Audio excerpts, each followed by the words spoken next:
Second ইয়ারের একটা বড় সমস্যা যে তোমরা অনেক কিছু পড়ো কিন্তু ঠিকঠাক মতো মনে থাকে না, ভুলে যাও, তাই না?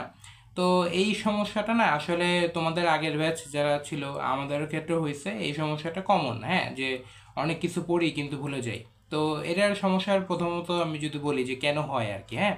তো আমি যখন ফার্স্ট ইয়ার বা সেকেন্ড ইয়ার এই সময়টা যখন পড়াশোনা করছি, সেই সময় থেকে পড়াশোনা করে আমার কাছে যেটা মনে হয়েছে তা বলি।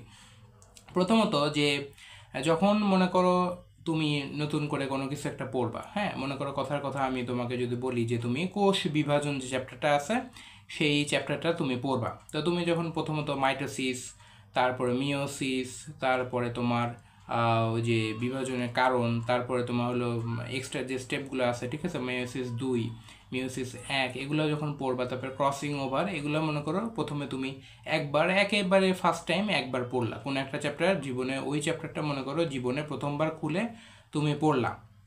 পড়ার পরে মোটামুটি তুমি যদি বুঝে বুঝে পড়ো, মোটামুটি তোমার অনেকখানি দেখবা যে 60% 70% পড়াটা তুমি বুঝবা, যে কি পড়লাম কিভাবে কি হলো সেটা তুমি ভালো মতো বুঝতে পারবা, বোঝা হয়ে গেল প্রথমে। তো তুমি যখন বুঝবা, বোঝার পরে তোমার এই জিনিসটা কিছুটা মাথায় থাকবে, মোটামুটি ম্যাক্সিমাম ইনফরমেশন মাথায় থাকবে। আমি যদি তোমাকে বলি যে বলো তো যে মানে মটর প্রোটিন যেগুলো আছে না, ক্রোমোজোমে যে মটর প্রোটিন, ওই মটর প্রোটিনগুলা তোমার হলো যে ট্র্যাকশন ফাইবারে যেগুলোর সাথে যুক্ত হয় সেগুলোকে আলাদাভাবে নাম দেয়, এগুলাকে কি বলে, হ্যাঁ। তারপরে তোমাকে আমি যদি বলি যে cyclin A B C D যে প্রোটিনগুলো আছে সেগুলো এক একটা কী কী কাজ করে বলো। তারপরে তোমাকে আমি যদি বলি যে মনে করো তোমাকে বললাম যে বলো তো ক্রসিং ওভারের যে ধাপগুলো আছে সেগুলো বলো, কিংবা আমি তোমাকে যদি বলি যে বলো তো যে মায়োসিসের যে গুরুত্বগুলো আছে, গুরুত্ব তো কয়েকটা পয়েন্ট আছে, তাই না, কয়েকটা না, মোটামুটিভাবে 8টা 9টা পয়েন্ট আছে, তাই না। তো ওই পয়েন্টগুলো তোমাকে বললাম যে বলো তো ওই 8টা 9টা পয়েন্টের মধ্যে তুমি জাস্ট 4টা পয়েন্ট বলো, ভালো মতো 4টা পয়েন্ট বলো। বলতে পারবা কয়েকদিন পরে তুমি কিন্তু ঠিকই ভুলে যাবা, তাই না। মনে করো আজকে পড়লাম, আজকে পড়ার পরে ঠিক 7 দিন বা 10 দিন পরে তোমার হয়তো অতটা মনে থাকবে না, তাই না। তো কারণ তুমি একবার পড়া হয়ে গেছে।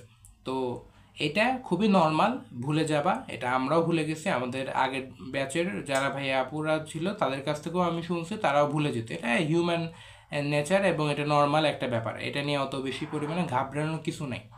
তো তুমি মনে করো কি ফার্স্ট টাইম পড়ে রাখলে, তো ভালো মতো পড়ে রাখলে তোমার জন্য ভালো হবে, কি তুমি বিষয়টা বুঝে রাখলে, এটা হলো মেইন জিনিস।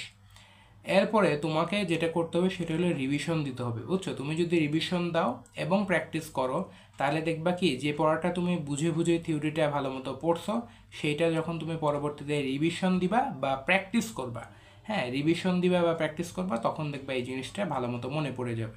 এখন কথা হলো যে তুমি তোমার নিজের সেলফ স্টাডির জন্য তো কলেজে ক্লাস করে, পরীক্ষা দিয়ে, কোচিং করে, অনলাইন করে, প্রাইভেট করে নিজের পড়াশোনার জন্য তো ভালো মতো টাইম পাচ্ছই না, তাই না।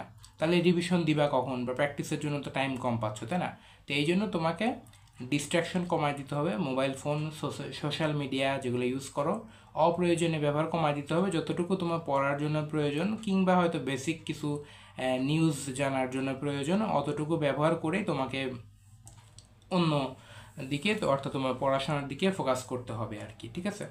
তো আপাতত এখন তোমরা যেহেতু সেকেন্ড ইয়ারে উঠবা, কিংবা সেকেন্ড ইয়ারে হয়তো উঠে গেছো যখন ভিডিওটা দেখো, তো তোমার এখন মেইন কাজ হলো সিলেবাসটা ভালো মতো কমপ্লিট করে ফেলা। ফার্স্ট ইয়ারে যেগুলো গ্যাপ আছে সেগুলো তো অবশ্যই পড়বা, তবে এখন মেইন কাজ হলো সেকেন্ড ইয়ারের গ্যাপগুলা, বা সরি সেকেন্ড ইয়ারের সিলেবাসটা ভালো মতো পড়ে ফার্স্ট ইয়ারের যে গ্যাপগুলো আছে সেই গ্যাপগুলা তোমার ভালো মতো কমপ্লিট করা। তো মেইন কাজ এখন সেটা হলো সিলেবাস ভালো মতো পড়ো, আর যখন পরীক্ষাগুলো হবে অর্থাৎ কলেজের পরীক্ষা বা কোচিংয়ের পরীক্ষা, তখন এই যে একবার পড়ে ফেলতেছো না, এই পড়ার জিনিসটাই আর একবার জাস্ট একটু রিভিশন দিও, তাহলে দেখবে মনে পড়ে যাবে।